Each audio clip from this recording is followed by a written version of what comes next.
In front of me is Motorola Moto G85, and today I would like to show you how you can switch on and use voice typing.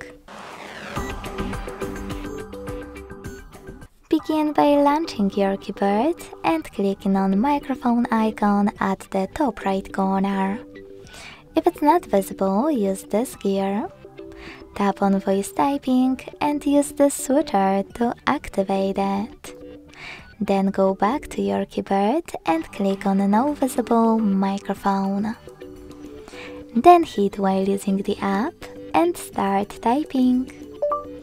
As you can see, voice typing is on. If you want to stop, tap on the same microphone again. Thanks so much for watching. If you enjoyed this video, leave a like, comment and subscribe. Bye!